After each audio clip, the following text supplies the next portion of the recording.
This is Frank Islam, Chairman and CEO of FY Investment Group and your host of Washington Current Review, where we interview leading voices from business and politics that impact you, the viewer. Today our guest is Rick Rossow.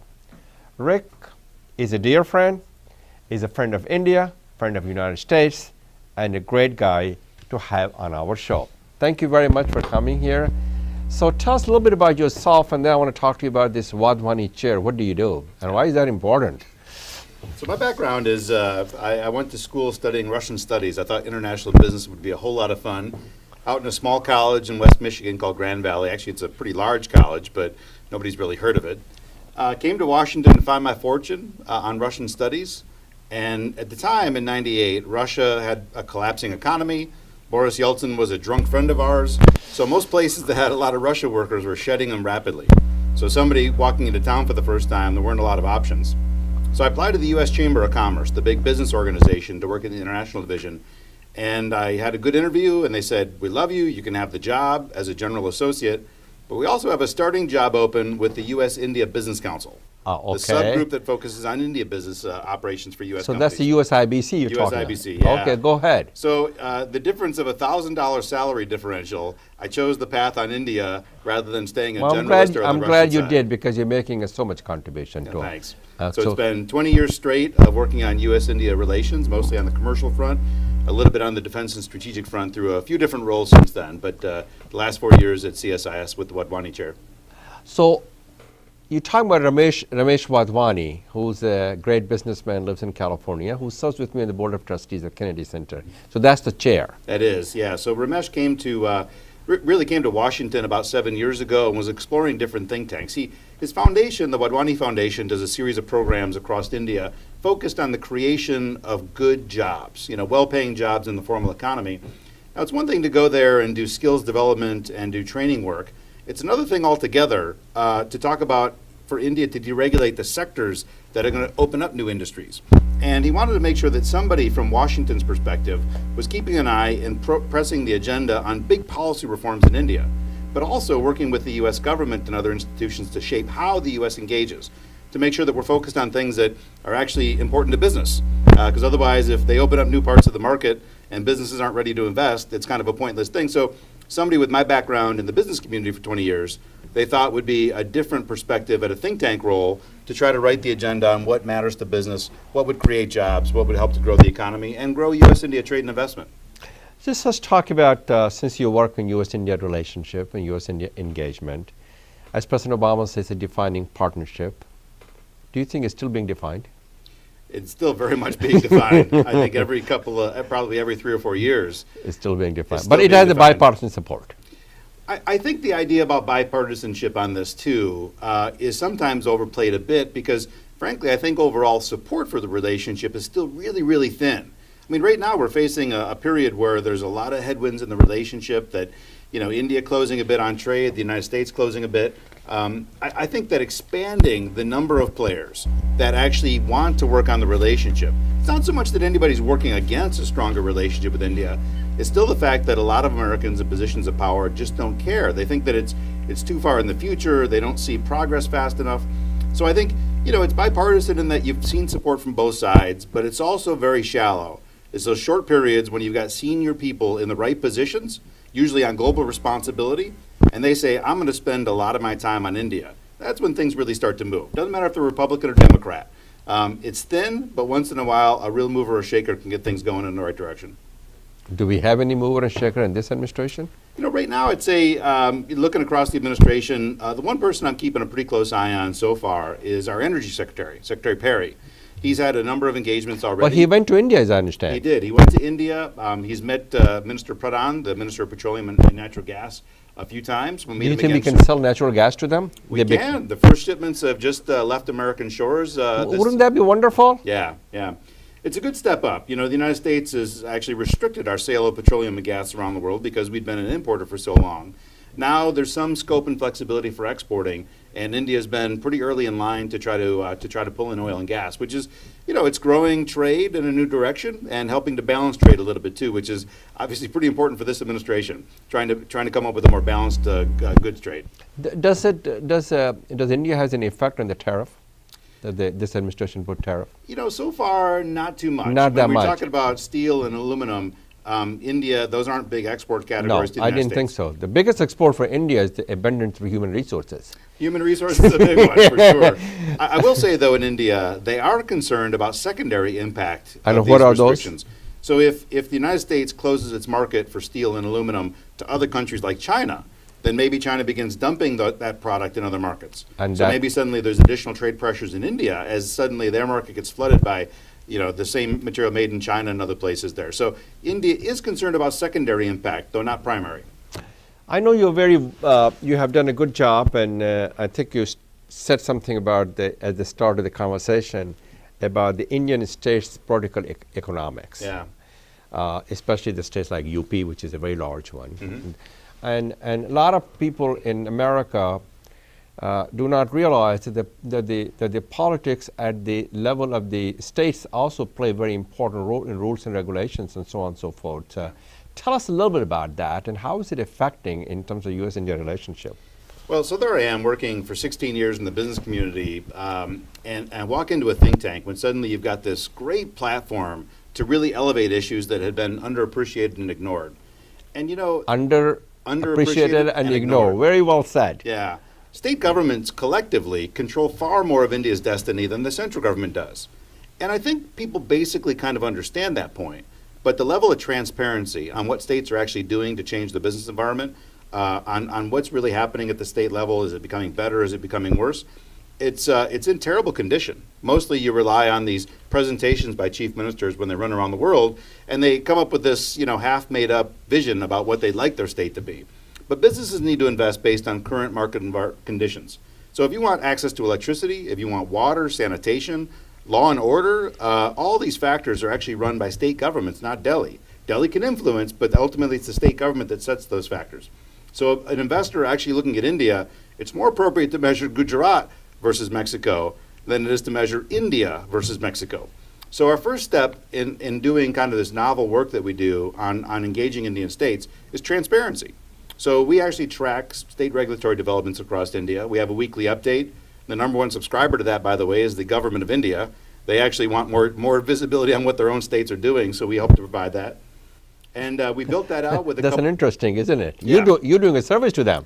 Big time. I mean, I remember the former power minister, Piyush Goyal, the first time that I met with him, he held up our most recent edition of the States Weekly and said, "You're this guy? You're the guy that writes this newsletter?" So how do we make this relationship for Americans to understand that the state does play a very crucial and important role in business? Yeah, well, I think businesses, once they get close enough and they're looking at actually making an investment, they start to understand that. So I think, but the question is, how do you get this information? Because I will say, like at a think tank, the people that follow think tanks most closely would be journalists, it would be government, it would be other people that are involved in public policy, not only business, not always business. So I've had to work extra hard, I think, to showcase that the work that we're doing, actually the people that I have in mind when we do this work on Indian states is an executive who's looking to make an investment in India. But they don't always think first and foremost, what did CSIS write about this state? I need to go find them. So it's a lot of work, a lot of boot leather out there to go out and find the people that should be reading this.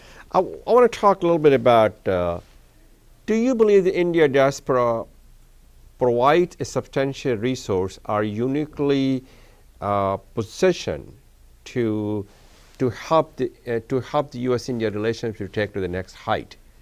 They are, and we've seen it in so many ways. Well, U.S.-India nuclear deal, they play a very important role. Huge role. I mean, even going back to my first experience, right? So I came on the India platform just after the nuclear test back in 1998. And the diaspora was so very active in supporting legislation to give President Clinton the authority to waive the sanctions. Because remember, the sanctions as they were written, the Glenn Amendment sanctions, there was no way to remove the sanctions once they were introduced. So first and foremost was the lobbying activity to try to give the president the authority to waive the sanctions. And in 1998, just on the backs of nuclear tests, there were a lot of opponents to this idea about normalizing relations so soon after the nuclear tests. Then you saw just a few years later, amazingly fast, we're on the verge of sharing civilian nuclear technology. And there the lobbying effort became, I think, very, very large and robust again. So I think those times when you've had a single pivotal vote something that was historic and groundbreaking. The diaspora has definitely been there in those times of incredible opportunity. So they can help India to achieve its fullest potential in some other areas as well. Skill developments, creating a job, creating companies, educations, healthcare, and they can advance those relationships in those areas as well. Could you shed some light on those? Well, you see a ton of work that I think a lot of individual philanthropists such as yourself have been doing exactly in this space. But there are other areas that I think the diaspora has moved into also that I think can provide, I think, a bigger platform for those kind of changes. So you see a number of members of the diaspora that have been, for instance, whispering in their own governor's ear, you need to think about building Indiana's relationship or Texas's relationship with India. And actually, because right now it's been very capital focused, DC and Delhi. And if you start getting state governments to begin to talk to each other, there are incredible opportunities for trade, investment, technical support, things like that. And we talk about education. I mean, so much of education in both countries is run by governments to some extent. They can bring university presidents with them. That can open up the door for a different funnel. That's a good way to put it. You said you very well.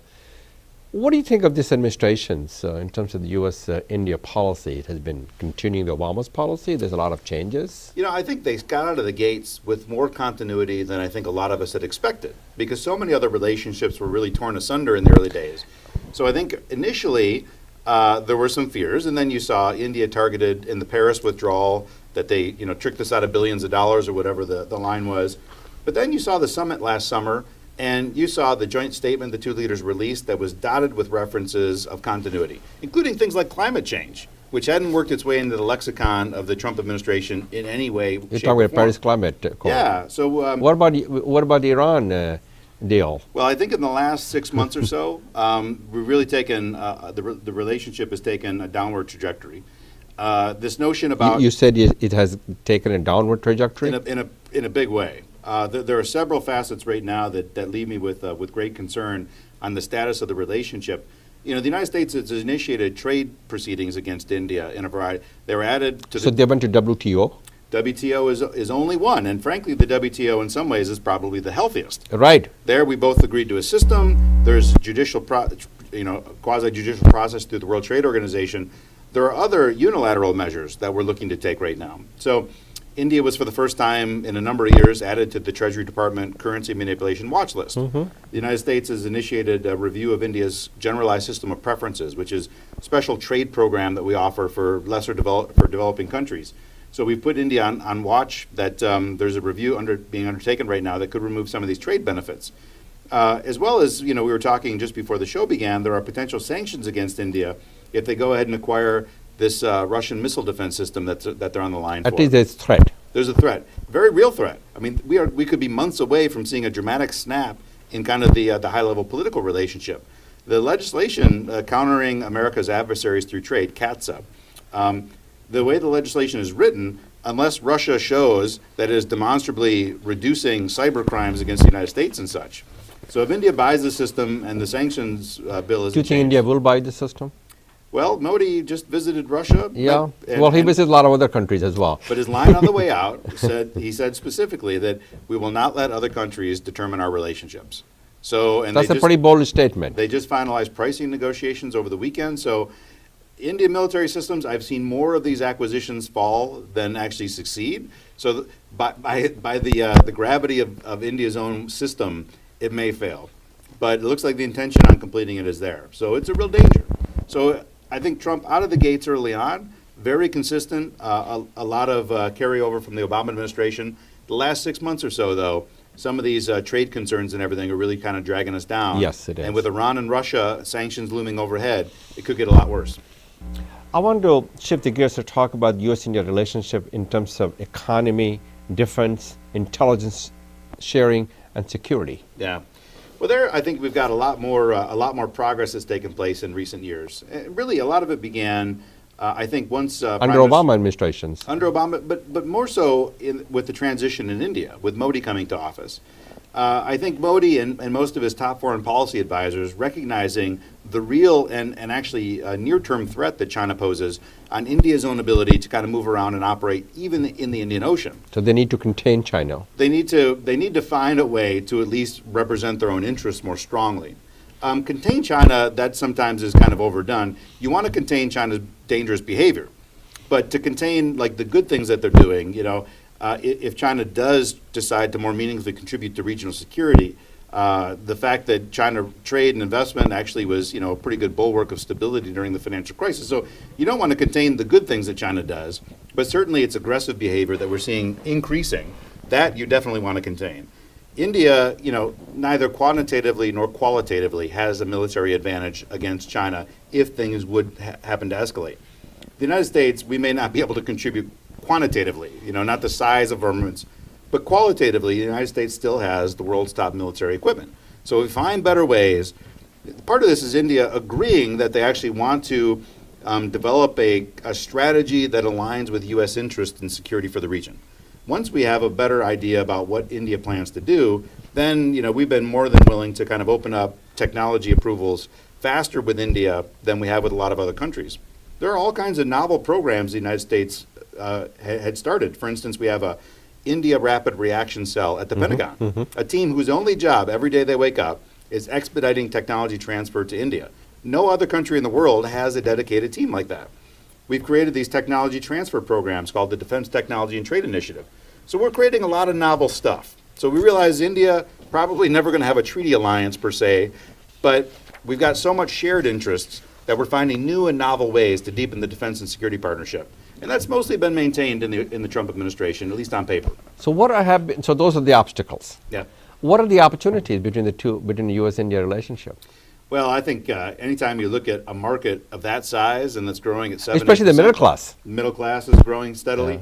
So they will be the great, we can sell a lot of products and services to them. That's right. So you have the basic opportunities that's going to be there with aligning with the world's fastest large economy in the world. The more exciting stuff, though, is a lot of companies that I talk to, they're thinking right now deeply about whether India can become a pivot point for them globally. So a company that maybe is involved in oil and gas and thinking, should we do more renewables? You may not want to start that in a market like the United States where you've already got an established presence and reputation, but instead if you're going to invest in a big new place for the first time, maybe that's the place that you look at doing something different. One great example, recently, Walmart concluding this agreement to acquire Flipkart. Walmart we think of as a brick and mortar company, but in India, they've got a small presence in cash and carry stores. But it looks like right away, the bigger presence for Walmart is going to be electronic commerce competing with Amazon. So that to me also is another one of the great attractors of the Indian market is for companies that want to try something new. And not every American company is good at trying new stuff. But if you have the stomach and courage to do it, India is a great new place to kind of go into because most of what you're going to see in India 20 years from now isn't even built yet. So That's anybody can go true. in and do incredible new things and try new stuff, and you're going to have a place that they like America, they like American goods, American companies, they need a few jobs. I mean, it's a great complementarity. They need to create a lot of jobs. Got to create a lot of Some jobs. of the jobs are going to go away. Yeah. For example, the help desk, the IT and all those things, and some of the job they have, it's going to go away. Thank you very much, Rick, for your leadership. Thank you for all you do to advance the relationship between the two largest and the oldest democracy in the world. Yeah, of course. Those are the value that binds us together. Yeah. This is Frank Islam wishing you a great week, and thank you for watching.